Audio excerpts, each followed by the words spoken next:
presentation is actually a variation of one I gave 2 years ago at this very conference. That presentation was very much focused on Leo as the first potential permanent settlement site. I've moved off that position a little bit, but not entirely. But I wanted to make this a little more generic. And so what you won't see in this presentation is a lot of engineering stuff. So I won't talk to you about habitats or spacesuits or gloves or transportation. I will talk at least a little bit about a lot of other non-engineering kind of factors related to settlements.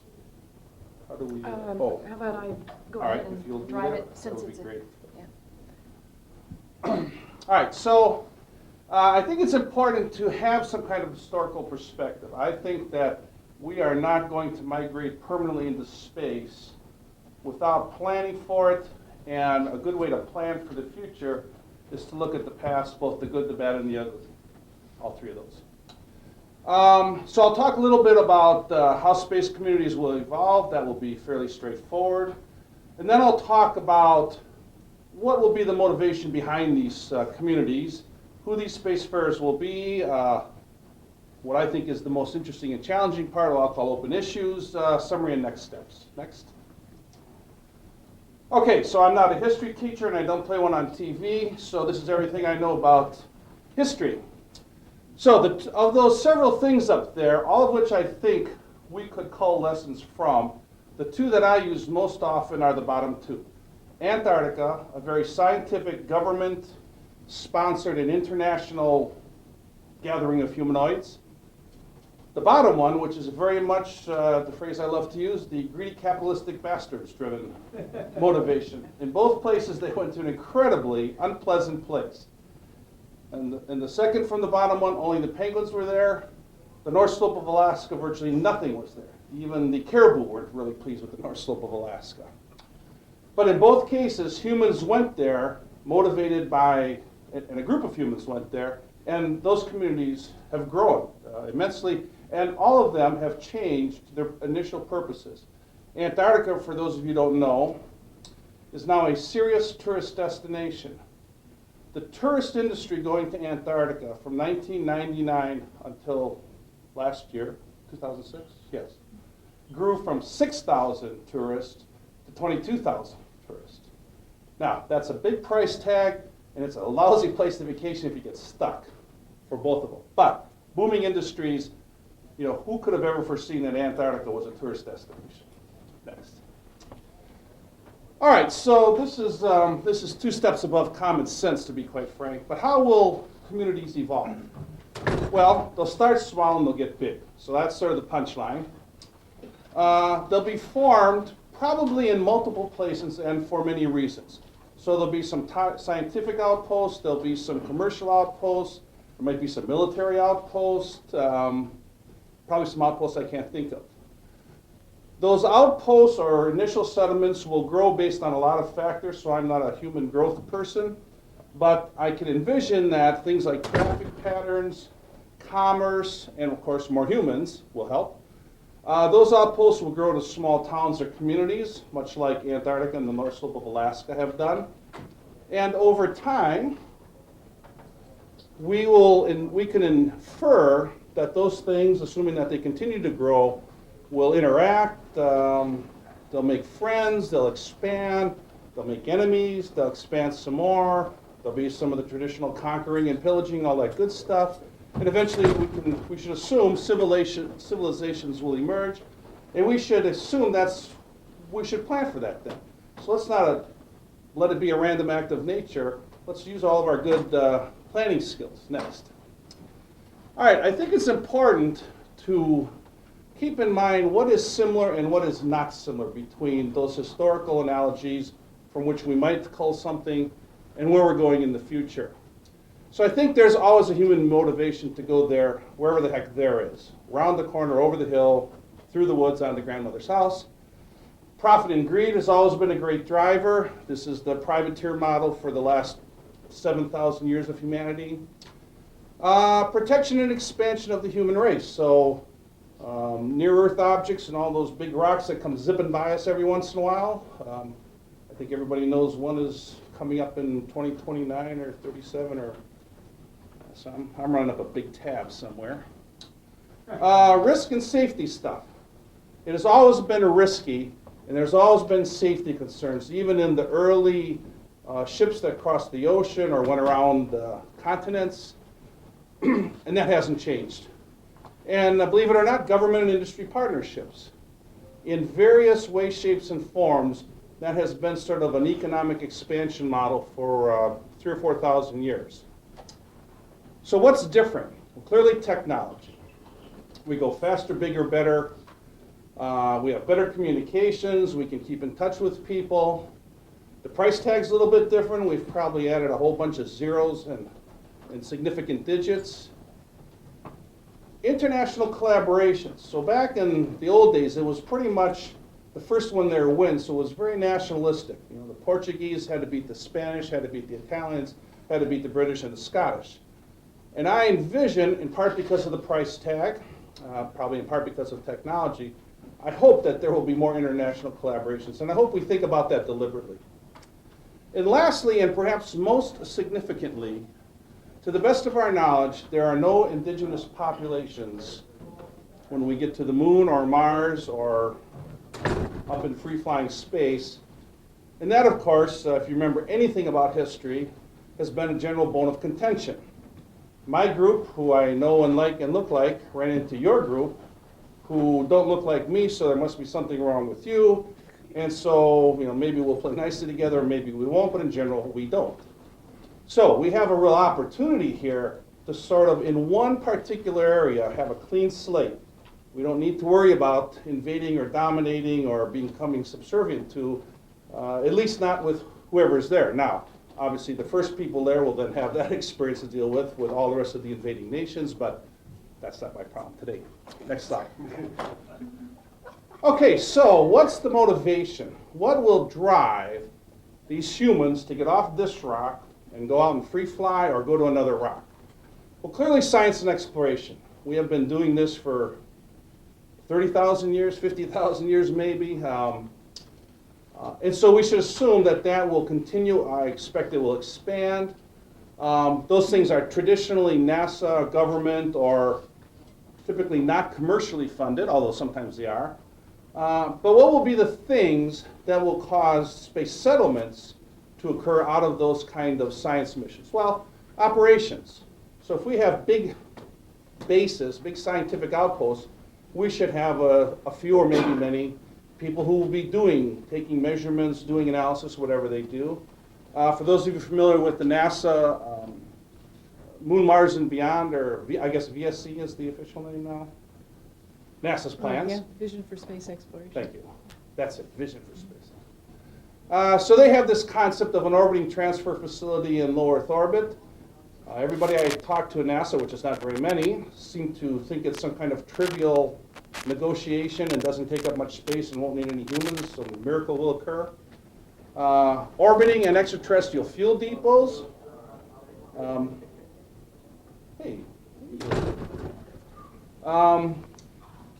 So fuel's a big deal, and I'll allude to that and some other things later, but fuel's going to be a big depot, and a lot of people think we can get it other than bringing it with us from Earth. And then the whole servicing, maintenance of scientific instruments and stations and outposts. You know, so somebody's going to need a garbage hauler. I don't know if scientists will be trained to do that. Maybe they will. Maybe they'll have to. They'll need a cook maybe. Again, Antarctica, I think, is an excellent example of scientifically driven, but logistically and maintenance-wise has a lot of requirements in it. And then, of course, the lust for profit. The greedy capitalistic bastards will take their commerce and they will want to go make their monies. And they will do it along these lines we have, and we'll hear a lot more about space tourism. Bob Bigelow and the Space Habitat crowd are doing great things, in my personal opinion, on getting us some lodging opportunities. On-orbit servicing of stuff that's already up there that may or may not be designed to be serviced. Okay, so clearly we have a couple gazillion telecom sats up at Geosync, and every once in a while they sort of ping-pong ball their way out of orbit, and we would like that not to happen. The mining and digging and gouging community has great plans for the moon and Mars and asteroids. They're going to go there and rip it up. And more power to them up to a point.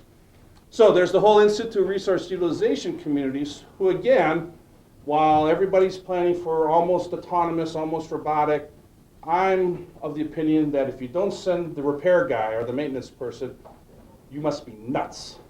Only an idiot would send a couple bazillion dollars worth of stuff to do a couple hundreds of bazillions of dollars worth of profit and not at least have a repair guy up there. And then the whole logistics, maintenance, and support infrastructure. Think of the interstate highways, the railroads, that's stuff that is not glamorous, it's not profit driven, it's sort of commerce supporting, tends to be government funded, supported, organized government industry collaborations, the Panama Canal, the Erie Canal. So all that, garbage, trash hauling. Next. All right, so who will these people be? Well, they'll certainly be the new scientists and explorers. I think they will be different from the payload specialists that we send to the shuttle and to the space station. I think they'll be more like the scientists in Antarctica and Woods Hole and Devon Island, which I'll talk about in a little bit. I think we can assume there will be military and maybe other government institutions. Why not an embassy? I don't see any reason why the State Department won't be there if the Department of Defense is there. That will seem to go hand in hand. The tourists and travelers, clearly those who want to be customers of the services being offered, they will pay a handsome price. They will probably expect a handsome service and experience. And then that workforce that I think is underattended to. The hotel clerks, the cleaning staff, the chefs and bartenders. If I'm going to pay a couple of gazillion or as the gentleman from Virgin Galactic said, $200,000 just to go to suborbit, if I'm going to go up and do a weekend in orbit, then by golly, I want to get out of that elevator I just took up there, and I want to get into a nice Bigelow Habitat or a Marriott or an Intercontinental Hotel. Waste management, trash and debris hauling. Orbital debris is a big pain in the butt right now, and it's getting bigger when people decide to go up there and arbitrarily blow up satellites in the fast lane. Healthcare, doctors, nurses, emergency medical technicians, and then all that facility maintenance stuff. Air conditioning, mechanical, electrical. I don't even know what those facilities will look like. Probably a little bit different from here, but they're going to have plumbing and wiring and fluids running around and gases everywhere. Everybody's going to be assigned a repair kit for leaks, because leaks will be very bad up there. And lastly, and most importantly, the family and friends of all the above. So when Dad goes, it's an open issue, but eventually, so will Mom and the kids. And then maybe Uncle Stu and Aunt Sally. And, this is the way we have migrated for millennia. We should assume it'll happen again. Next.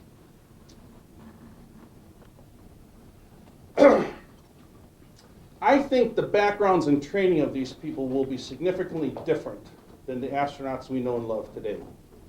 I think they will come out of technical and community colleges. They'll come out of apprenticeship programs. We will probably need to get experienced Earth-based workers like truck drivers and dock workers and air traffic controllers who are willing to take that leap of a professional experience unlike any other they will ever experience. And I think they'll be multi-talented. Think of the wagon trains of the Old West.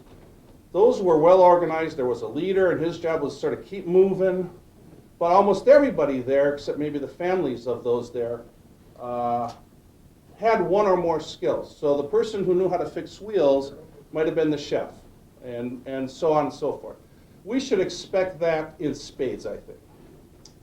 And then we're already seeing with Zero Gravity Corporation that there are now commercial spaceport training centers, so you don't have to go to JSC or KSC or wherever astronauts are trained, or Russia, unless you wish to go to Russia. But you can go down to Spaceport America, New Mexico, or any one of the other dozen or so that probably will emerge soon, and you can get your pre-flight training and your astronaut pre-breathing certificate of some sort. Next. All right, so we're going to send mostly civilians, I believe, more so than astronauts and engineers. Those of you who are in the aerospace engineering profession, I have bad news for you. You're at the back of the bus, okay?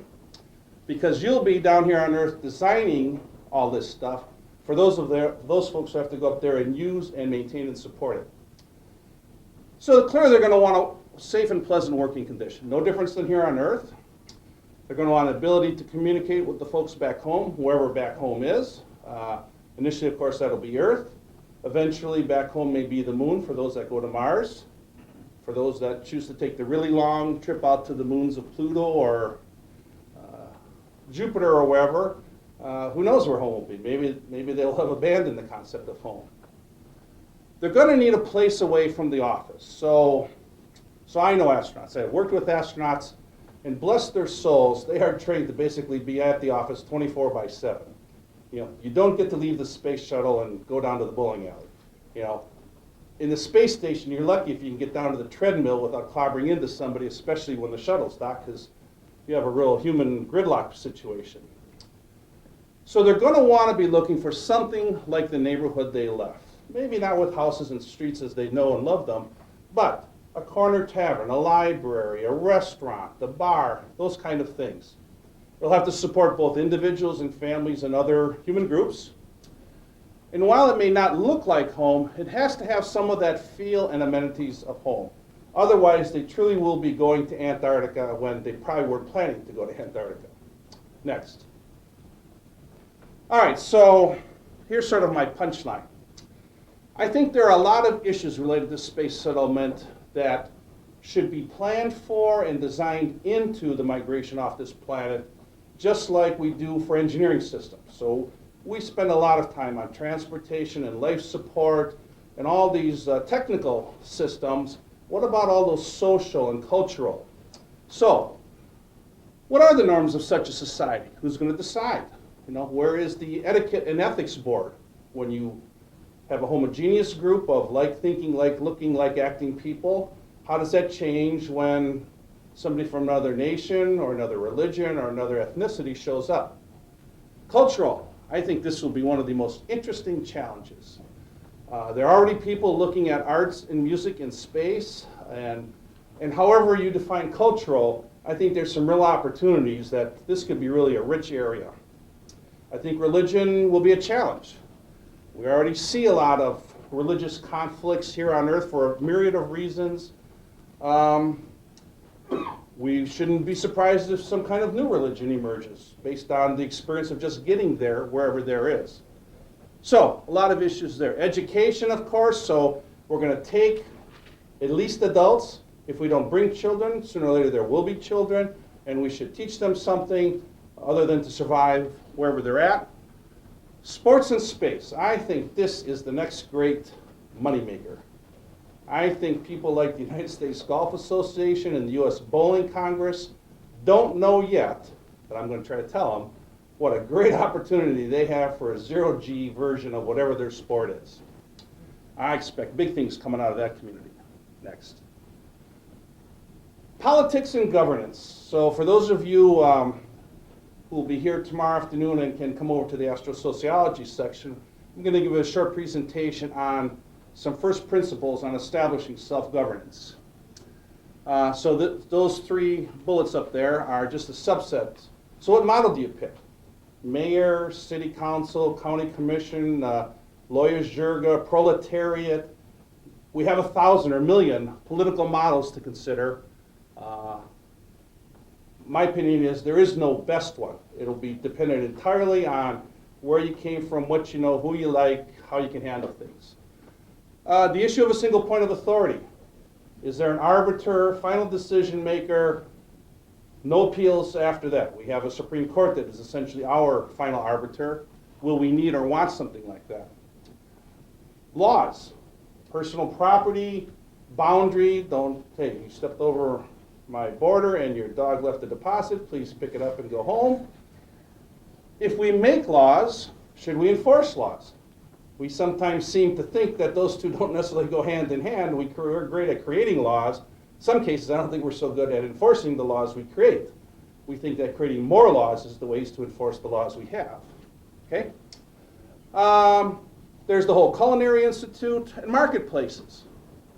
We might want to buy stuff. We might want to make stuff to sell to somebody else.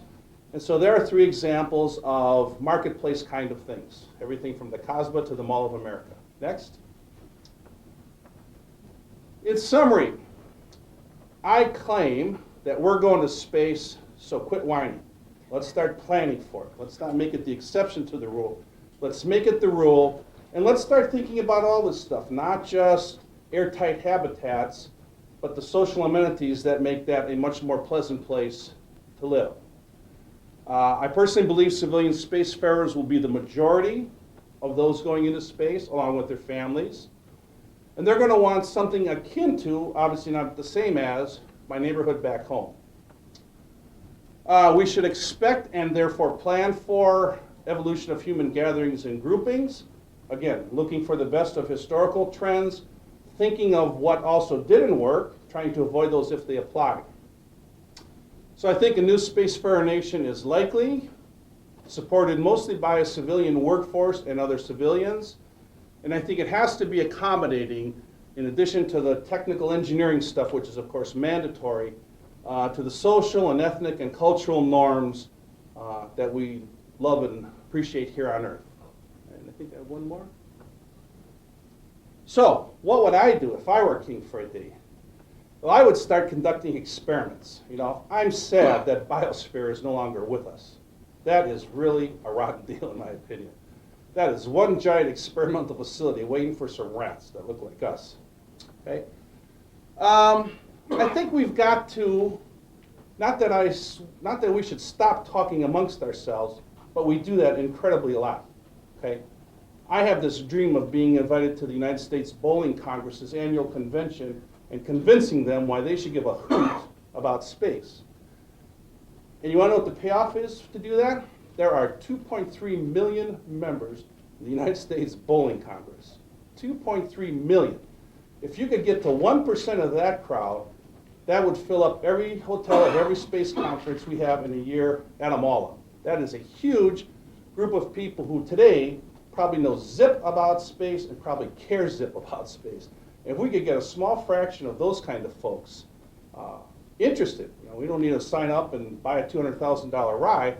We just need to get them to think it's important and have their kids think it's important. Multidisciplinary studies, I think that's the key. I think it's got to be the social sciences, the business community, and the engineering community working together to figure out all these things and many more that I haven't thought of. We're going to find some things that will work in those experiments. We're going to find some things that don't work. We should not forget either. They're both important. Eventually, we'll figure out which ones are the implementables, and from that, we'll develop a business case to implement it, and then go do it. And I think, so for those of you that come to the panel in an hour or so, I will actually talk about several of these, but just to show you that the space settlement and related communities are alive and well, here's some things that, while not all of them are focused on space settlements, in my personal opinion, they all have some relevance to space settlement stuff. And with that, I'll take questions. Yes, sir. You know, the cost of stuff going to space is really expensive. No question. And I'm not a history buff, but just knowing what I know about American history, you know, the English had a lot of capital investment in the United States. Absolutely. We took it all. Absolutely. All right, so in the government realm of things, you expect that once colonized, you expect some government to be formed up there that's independent of anything here on Earth. Eventually, absolutely. I think, and in fact, tomorrow in the presentation I'll talk about self-governance. I think there are factors we can predict now that will determine when and how much of that self-governance will actually occur. So I don't want to give away my show for tomorrow, but I think absolutely. I think there are factors that will influence the speed with which and the amount of which we cut the cord back to Earth or back home. I'm sorry I won't be here tomorrow, but did you sell your presentation online? Or if you give me a card, I'll be happy to send it to you. Oh, Can I do that? As far as I'm concerned, Excellent. sure. Done. Yeah, your property. All right. Any other questions, comments? Okay, welcome to the Space Settlement Track. What's the biosphere thing? What happens? I don't I don't, well, all I know is it's been shut down for a decade. I don't It's know. that's in It's Oracle, three bubbles. Arizona? Yeah, it's in Arizona. Yeah. It's 3 bubbles. It was intended, and they put humans in it and a lot of survivables, plants, you know, a bio-eco thing. And the intent was to lock the door, and the humans had to live off the land for, I think, how long? 2 years, yes. Thank you. Yeah, they ended it early though. We actually have 3 minutes before the next presentation. If you have more questions for Ron. Yes. I noticed that you talked about people doing cleanup, people doing trucking, whatever. Right. I didn't hear you talk about, or maybe I missed it, farming and animals and. That's right. You did not miss it. I did not say it. Mostly because Oh, yes. I know more about trucking and cooking than I do about farming. And so while I'm already speaking way above my pay grade, but that, so again, the intent, the list is absolutely not intended to be complete. And so I often get many things that I think about adding, but then it would be a 20-slide show instead of a 10-slide show. That doesn't solve anybody's problems. Do we have another question? Another 2 questions. 2 for 1. Okay, thank you. Nice job, thank you.